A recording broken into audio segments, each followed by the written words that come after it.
대종사님은 우리 현실 세상을 차별 세상으로 봤을까요? 평등 세상으로 봤을까요? 우리 생각에. 예, 부의장님 날카로운 데가 있으시네.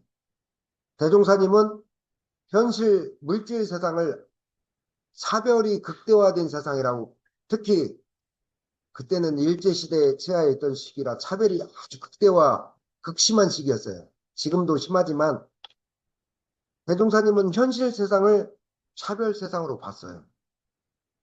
여러분들이 보시기에, 우리 성덕님이 보시기에는 현실 세상이 평등 세상입니까? 차별 세상입니까? 네, 차별 세상 맞습니다. 물질 세상은 반드시 차별이 존재하게 되어 있어요. 왜? 오늘 이 자리에 있던 부의장님과 저만 봐도 오늘 아침에 어떠한 마음과 어떠한 생각과 오늘 여기까지 오기까지 또 오후에 있는 일정까지 생각과 감정이 달라요. 부회장님과 저가 처해진 입장과 환경과 물질이 달라. 또 음량이 달라. 한 산에서 나는 식물조차도 양지와 음지로 갈라져서. 감사합니다. 아, 제가 추우실까 봐 또 틀었어. 저기 한 산에서 나는 식물조차도 양지와 음지가 갈라져서 하나는 꽃을 피우되 하나는 산을 지지하는 쪽으로만 나무가 들어서지 않습니까? 어떻게 세상에 차별이 존재하지 않을 수 있겠어요? 평등 세상이라고 말씀드리는, 저기 뭐라고 했죠? 평등 세상 함께 만들자고 하셨는데, 평등 세상은 사실은 이제 말 뜻을 오해하지 말고 들으시기 바랍니다. 없다고 봅니다, 저는. 평등 세상이라는 것을 내세운 그 이념이 뭐예요? 평등 세상, 우리 평등 세상 만들자고 내세운 이념이 뭐예요? 공산주의잖아요. 똑같이 벌어서 똑같이 나누자. 공산주의, 이상주의죠. 이상적인 거지만 실패했잖아요. 이 세상에서 공산주의 이념이 실패를 했잖아요. 그러면은 평등 세상은 없다라고 제가 규정하는 그 저만의 근거는 뭐냐? 각자가, 여러분 각자 사은 현실 속에서 겪어야 될 경험과 공부가 달라. 정토님은 정토님의 입장에서 겪어야 될, 우리 중도고장님이 겪어야 될 공부와 일이 다르고, 회장님은 회장님의 위치에서 겪어야 될 공부와 경험이 달라요. 사은은 여여하지만, 사은은 지금 여기 똑같이 펼쳐져 있지만, 오늘 이 자리에 계신 저와 호주에 계신 김 여사가 비록 피를 나눈 형제지간이지만 겪어야 될 사은 현실이 달라. 그래서 외부적으로 볼 때는 차별은 아닌데 차별 세상처럼 펼쳐져 있는 거예요. 다만 사유는 뭐냐? 현실적으로 외부적으로 최대한 차별이 없는 평등 세계를 만들어가자는 대종사님의 이념을 밝히는 거예요. 원불교에서 사유의 이치를 좀 설명을 해드리겠습니다. 자, 지금 드린 설명은 뼈대예요, 뼈대. 자, 이론상이 있습니다. 우리 원불교는 진리를 뭐라고 표현해야 돼요? 원불교만의 진리 이름은 뭐냐면은 법신불 이론상이라고 해요. 이론상의 진리에서 제가 말씀드렸죠. 신앙을 대표하는 당이 뭐라고 했죠? 이론상을 대표하는, 우리 이론상을 대통령으로 하고, 자, 신앙을 대표하는 당이 있고 수행을 대표하는 당이 양당으로 갈라져요. 그래서 신앙을 대표하는 당은 사은입니다. 사은. 수행을 대표하는 당은 뭐예요? 사막입니다. 양당 대표가 사은과 사막으로 딱 뿌리를 내리고 있어요. 거기서 사유는 뭐냐? 사은이 실천을 해서 뿌리를 내릴 수 있는 게 사은이에요. 사유예요. 사은 네 가지 덕목을 뿌리를 내려서 실천을 하라는 게 사유라는 우리 진리고, 사막을 뿌리 내려서 현실에서 덕을 보라는 게 뭐예요? 팔조입니다. 팔조는 뭐냐? 이론상 수행문, 일상수행요법 4조. 신분의성으로 불신과 탐욕과 나와 우를 제거하자. 이게 사유, 이게 팔조입니다. 팔조에 대한 얘기는 잠시 접어두고, 그래서 다시 한번 정리해드리자면 이론상을 대통령으로 하고 신앙당, 수행당, 양당의 대표는 뭐냐?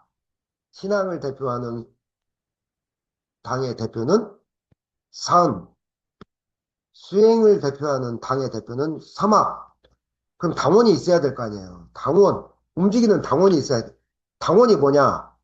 사은당의 당원은 사요고 당원들이 움직여서 당을 움직이잖아요. 그 당을 유지하잖아요. 사은의 당원은 사요고 사막의 당원은 팔조란 얘기입니다. 그러면 뭐 하자는 거냐 이렇게 해서 우리가 천지, 부모, 동포, 법률이 사은이잖아요. 사은을 통해서 우리가 사은을 신앙하는 이유가 뭐냐?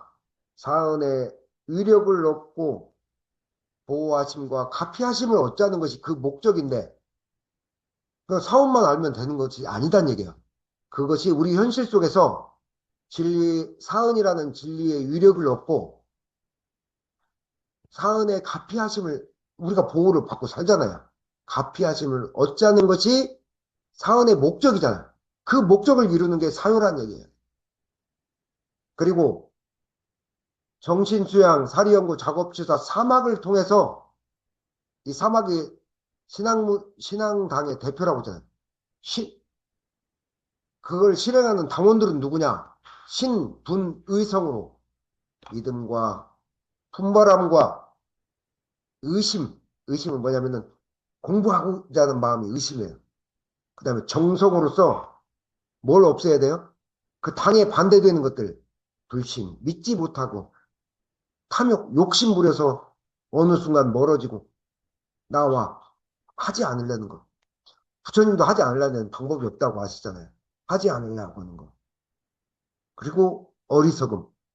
전에 제가 저번 달에 강의했던 모르고 짓는 죄가 가장 많거든요.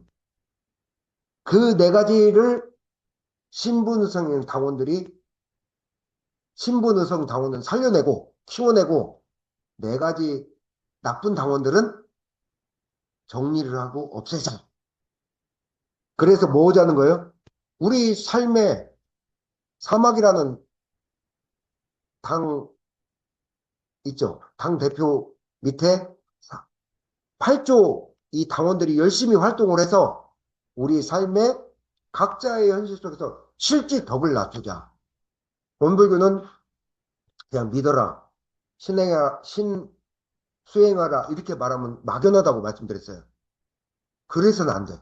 실제 삶의 덕을 낮춰야 돼. 실제 삶의 덕을 낮추는 게 뭐냐? 수행당에서 8조라는 당원들이 움직여야 가능한 거예요. 실제 덕을 낮춘다는 얘기예요. 원불교에서 사유의 위치는 어디라고 말씀드렸어요? 사은당에서, 신앙당에서 대표는 사은님이시죠? 사은님의 실제적인 당원이 사유라는 얘기입니다. 그래서 강의 한번 옛날에 한번 말씀드렸는데 한번 반복하겠습니다.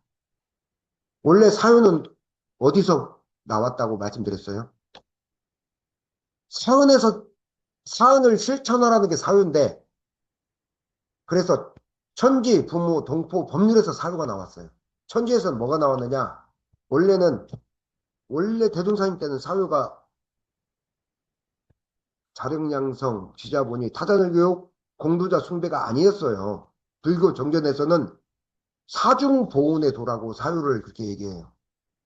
사중, 네 가지 중대한 보훈을 해라. 천지은에 대한 보훈을 해라. 그게 사유예요. 천지, 부모, 동포, 법률에 대해서 보훈을 실제적으로 해라는 것이 사유예요. 천지에 대한 보호는 뭐예요? 천지에 운행하는 도를 채받아서 그대로 행동하라는 얘기예요. 대표적인 게 뭡니까? 응용무념의 도입니다. 응용무념은 뭐냐? 사람들은 내 것이 따로 없고 잠시 현실 사은현실 속에서 잠시 주어졌다가 공유하고 놓고 가는 건데 내 것, 내가 했다라고 그래요. 내가 했다. 내 것이다. 이런 마음 때문에 세상에서 천지에 그럼 내가 했다, 내 것이다 하면은 천지가 가만히 놔두냐? 그러지 않아요. 반드시 네 것이 아니고 잠시 네가 소유한 거라고 하면서 천지가 놓게 만들고 내 것이라는 걸 고정하면 흔들어요, 천지가. 왜? 천지의 기운에 어긋나기 때문에. 그래서 천지에 내가 보온하는 마음 뭐냐? 응용무념입니다. 응용할 때 따로 내 것이다, 내가 했다라고 하는 마음을 내지 않는 거예요. 그래서 서가모니 부처님이나 대중사님이 응용무념, 금강경이 모든 경전들의 으뜸이다라는 얘기가 응용무념에서 나오는 거예요. 금강경의 요지는 딱 두 가지인 거 아시죠? 응용무념과 무상무심입니다. 상없는 마음으로 세상을 잘 공부하다 가라 그 뜻입니다. 그래서 천지은의 사유는 첫 번째 사유 대목은 뭐냐면 응용무념의 도예요. 그 다음에 부모를 보호하는 게 뭐예요? 부모 은에 대해서 보호하는 게 뭐냐면은 부모는 우리가 여러 말해서 못하겠어요. 우리 자식들이 이쁘잖아요. 근데 우리 부모들도 나를 그렇게 이쁘게 키웠단 말이에요. 언제 그렇게 키웠어요? 우리들이 정말 어릴 때, 무자력할 때, 우리 저기 주부님 애기들 보면 지금도 이쁘다. 코도 이쁘고, 그냥 코 나가는 모습도 이쁘고, 다 이쁘잖아요.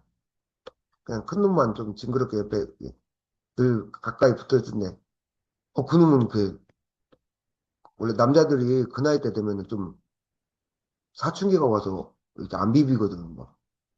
아빠한테 비비고 막 엄마한테 비비고 막 할머니한테도 비비니까 할머니가 야 너도 좀 그래 좀 떨어져 그런데 근데 그래도 이뻐 하는 짓이 자녀들은 우리가 특히 이 자리에서 무자력하지 않았던 시절이 있는 사람들 한번 돌아보세요. 나는 어릴 때부터 혼자 컸다. 그런 사람 없잖아요. 다 부모가 그냥 마른 자리, 진 자리, 그냥 먼지 먹인 거 다 털어서 입에 넣어줘서 우리들이 지금 이 얘기를 듣고 앉아 있는 거잖아요. 근데 대종사님은 뭐라고 말씀하시냐면은 타자녀 교육이라고 하지 않고 뭐라고 맨 처음에 말씀하셨어요. 무자력자 보호에도 그게 아이든 노인이든 약자든 자력이 없는 사람, 약한 사람을 보호해라. 이게 부모은의 강령입니다. 부모은의 그 체는 뭐냐? 한마디로 실천하는 방법은 자력이 없는 사람, 무자력자, 자력이 없는 사람들을 약자들을 보호해라. 그 뜻입니다. 왜? 우리는 아직은 먹고 화장실을 가지만 저희 어머니도 어제 병원에 제가 갔다 왔는데 어머니라고 뭐 그렇게 중풍이나 옛날 뇌경색을 맞아서 한쪽을 못 써서 들어놓고 있게 싶겠어요? 근데 못하지만 어떻게 해요? 이제는 자력이 없다 보니까 저를 통해서 이제 뭔가를 챙겨야잖아요. 어머님은 그러고 싶지 않겠어요? 당신 스스로 하고 싶지 않겠어요? 사람은 어느 때가 되든 무자력해질 때가 있어요. 어린아이처럼. 때로는 세상의 생로병사, 흥망성쇠에 따라서 여러분들 병원 가보면은 어제도 병원에 봤는데 우리 정토님보다 한참 어린 애들도 풍을 맞거나 생사를 고비를 넘기고 온 애들 못 넘겨서 가시는 분도 있지만 또 너무 어린 나이에 벌써 뭐 종양이 자라나서 막 거기 있는 어머니 앞에 있는 환자들을 보고 왔어요. 세상에 내가 지금 건강하게 제 얘기를 듣고 있다고 내일 건강하다고 말을 장담할 수 없는 세상이 됐어요. 우리도 어느 땐가는 무자력자가 스스로 이렇게 건강하다, 나는 완전히 강하다라고 말할 수 없을 때가 있다는 얘기예요. 그래서 대종사님은 무자력, 부모은에 대해서는 무자력자 보호의 도를 얘기를 하셨어.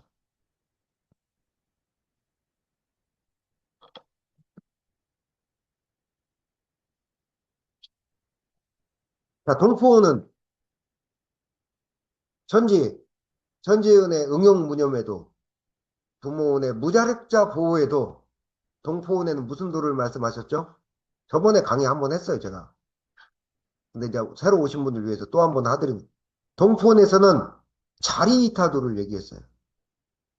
대종사님이 중생들을 보니까 근본적으로 사람을 자기를 이롭게 하더라. 이롭게 하는 마음이 우선 앞서더라. 근데 그 마음만, 자기만 이롭게 하는 마음에서 조금 벗어나서 나도 이롭게 하면서 남도 이롭게 하는 것이 도움이 되더라.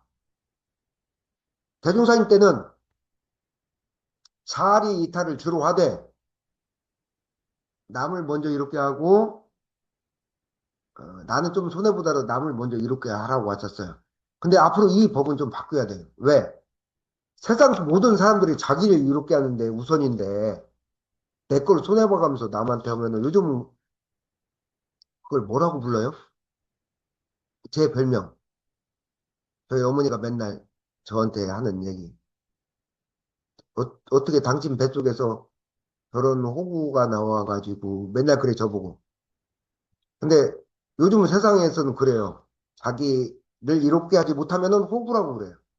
제 별명이 그래서 그또 다른 이름이 김대곤이 아니라 김호갱이라고 아시죠? 저기 스마트폰 대리점 가면 고객님 그러잖아요. 그 고객님을 다른 말로 고객님이라고도만 호갱. 그래서 요즘 시대에는 대종사님은 왜 자리탈 놔뒀냐면은 나도 이롭고 남도 나도 이롭게 하는 그 방법을 남도 이롭게 함께 이롭게 가라라는 법을 세우는 거예요. 자리탈도예요. 동포 세상과 동포들과 살아가면서 네 번째 법률은 뭐예요? 법률. 법률에는 대종사님 때는 뭐라고 말씀하셨냐면은 사유를 공정의 도, 공정을 주로 하는 도. 공정이라는 것은 뭐 공적인 것과 발음을 주로 하는 도. 왜 그러냐? 줄과 인맥, 처세로 더 좋은 자리를 차지하려고 가요. 그러죠? 가진 자가 더 편법으로 많이 날뛰고 오히려 참된 실력과 노력이 인정받고 존중받는 세상이 와야 되는데 공을 유하는 자가 숭배받는 세상이 와야 세상이 좀 더 나아지는데 실력과 능력과 성실함이 인정받는 시대가 와야 공정한 그런 이 주가 되는 세상에 와야겠다. 왜? 실력과 능력과 인정이 있어도 꼭 아시죠, 여러분들? 실력과 능력과 성실해도 꼭 좋은 자리 가느냐, 성공하느냐, 꼭 그건 아니잖아요. 우리들도 알고 있잖아요. 아직까지도 이 공정을 주로 하는 법이 안 들어서는 거죠. 근데 동포에서는 공정을 주로 하는 도가 들어서야 겠다라고 말씀하시면. 그래서 사안을 실천하는 걸로 네 가지가 나온 거예요. 응용무념에도, 무자력자 보호에도, 자리이타에도, 공정을 주로 삼는 도. 이게 사중보훈의 도예요. 근데 왜 대종사님은 현재 지금이 여러분들이 배우고 있었던 지자본이, 자력양성, 지자본이, 타자녀교육, 공도여순배로 왜 바꿔놨을까요? 그 이유를 알아야 돼요. 왜 그 시대는 일제시대 이 나라 얼마나 어둡고 암울한 시대에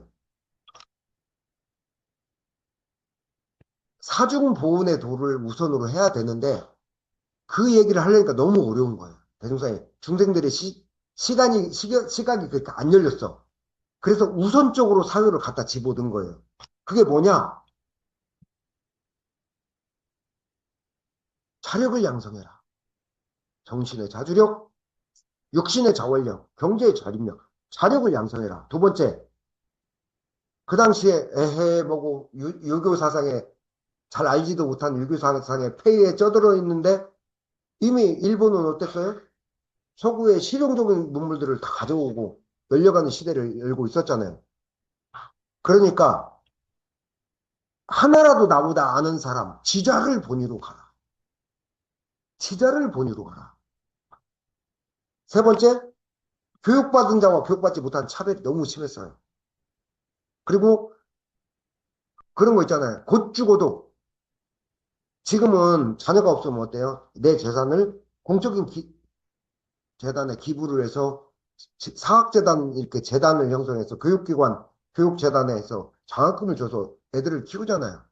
옛날에는 기어이 양자를 들여서 자기 유산을 물려주고 자기 씨를 그 성씨를 이어가게 만들잖아요.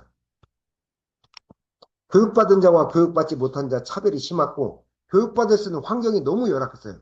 특히 여성들. 그 다음에 특히 소상공인의 낮은 지위에 있었던 분들. 마지막으로 공도자 숭배라고 왜 했느냐면은 그 당시 독립운동이 한참이었잖아요. 그런데 문제는 뭐냐면 공적인 일을 하는 사람이 자기가 손해를 보는 상황이 너무 많이 전개가 되는 거예요. 안중근 대표적인 의사 가문 아시죠? 얼마나 핍박을 받았는지 몰라요. 안중근 의사가 돌아가시다고. 그 심지어 그 아들은 먹고 살기 위해서 일본이 시키는 데 가서 아버지를 공개 비난하고 그냥 그렇게 해야 밥이 나왔대요. 쌀이. 엄마 하겠습니다. 사은당에서 사유 실천하고 사막당에서 팔조를 실천해서 각자의 삶에 사은당에서는 위력과 가피를 얻고 사막당에서는 뭐로도 실제 덕을 낮추는 것이 대종사님의 사은사유와 사막팔조의 본래 취지입니다. 그러려면 어떻게 해야 되느냐? 그냥은 안 된다. 그냥은 안 된다. 사은사유 사막팔조를 하려면은 사은사유와 사막팔조를 바치는 게 뭐냐면은 우리의 마음 공부예요. 그것을 바치고 떡 바치고 있는 게 우리의 마음 공부예요. 원불교에서 말하는 제가 사회에서 말씀드렸는데 제가 얼마 전 그 사회생활을 하니까 다 그런 건 아닌데 사회에서는 이런 게 있대요. 기승전 사회의 관계를 누가 이렇게 표현하대요. 근데 그게 맞는 것 같아. 유튜브에서 들었는데 이거 맞추시면 제가 조그만 선물이라도 하나 챙겨드리겠습니다. 사회에서는 기승전 뭐라고 할까요? 사회의 인간관계를 기승전 이해타산. 그러니까 사회에서 친절하고 서로 사이가 좋은 것 같아도 결국에는 나한테 이해가 되느냐 해가 되느냐로 판가름이 나요. 아니 근데 저는 이걸 믿지를 않았는데 제가 오전에 가서 하는 일이 있잖아요. 그런 일을 보니까 세상의 인간관계는 기승전결에서 결이 뭘로 끝나느냐 나한테 이해가 되느냐 해가 되느냐로 끝나. 원불교는 뭘로 끝난다고 했어요? 기승전 마음 공부로 끝난다고 말씀드렸잖아요. 원불교에서 시작하는 시작과 끝은 알파와 오메가는 우리의 마음 공부다. 대종사님이 그래서 우리 원불교가 뭐 하는 곳이냐라고 묻거든 마음을 쓰고 알고 쓰는 곳이라 말하라 라고 그래서 말씀하실 거예요. 사은당의 사요와 사막당의 팔조와 사은사요 사막팔조를 바치고 있는 것이 우리의 마음 공부로 떡 바치고 있는 거예요. 어쨌거나 정보사님의 은혜로운 평등 세상 만들자는 사유에 대한 법문에 대해서 오늘 그 신년법문 보설로 정전에 대한 공부입니다. 이것도 어차피 정전에 대한 공부 마치겠습니다. 이상으로 사유에 대한 법문 마치겠습니다. 감사합니다.